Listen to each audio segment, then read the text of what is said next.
यदि दीर्घकाल तक योग करने के बाद असफल रहे तो वह ऐसे योगियों के कुल में जन्म लेता है जो अति बुद्धिमान है। निश्चय ही संसार में ऐसा जन्म दुर्लभ है। यहाँ पर योगियों के बुद्धिमान कुल में जन्म लेने की प्रशंसा की गई है, क्योंकि ऐसे कुल में उत्पन्न बालक को प्रारंभ से ही आध्यात्मिक प्रोत्साहन प्राप्त होता है। विशेषतः आचार्यों या गोस्वामियों के कुल में ऐसी परिस्थिति है। ऐसे कुल अत्यंत विद्वान होते हैं और परंपरा तथा प्रशिक्षण के कारण श्रद्धावान होते हैं। इस प्रकार वे गुरु बनते हैं। भारत में ऐसे अनेक आचार्य कुल हैं, किंतु अब वे अपर्याप्त विद्या तथा प्रशिक्षण के कारण पतनशील हो चुके हैं।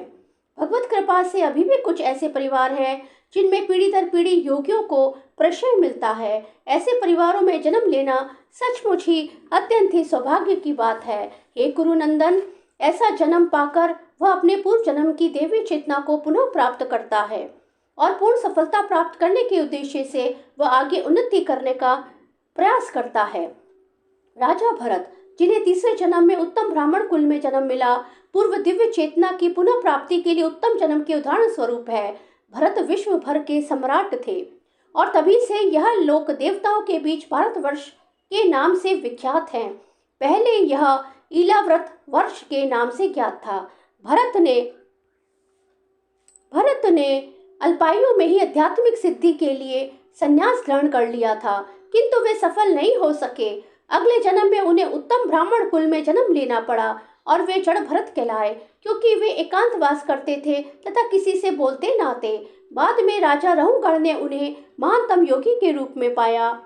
उनके जीवन से पता चलता है कि दिव्य प्रयास अथवा योगाभ्यास कभी व्यर्थ नहीं जाता।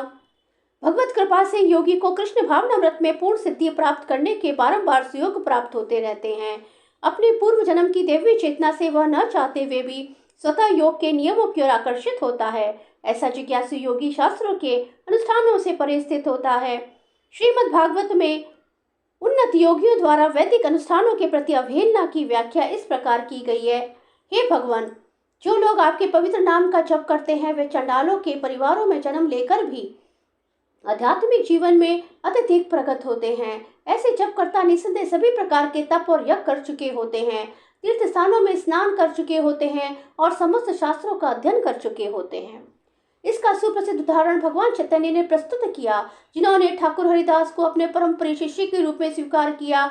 यद्यपि हरिदास का जन्म एक मुसलमान परिवार में हुआ था, किंतु भगवान चैतन्य ने उन्हें नामाचार्य की पदवी प्रदान की, क्योंकि वे प्रतिदिन नियम पूर्वक 3 लाख भगवान के पवित्र नामों हरे कृष्ण कृष्ण कृष्ण हरे हरे, हरे राम राम राम हरे हरे का जप करते थे।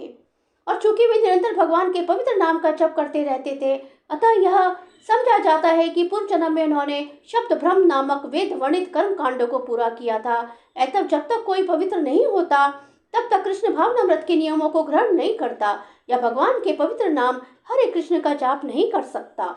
सदाचारी, धनवान या पवित्र कुल में उत्पन्न पुरुष योगाभ्यास की अनुकूल परिस्थिति में सचेष्ट हो जाता है, अतः वह दृढ़ संकल्प करके अपने अधूरे कार्य को करने में लग जाता है और इस प्रकार वह अपने को समस्त भौतिक कल्मश से शुद्ध कर लेता है।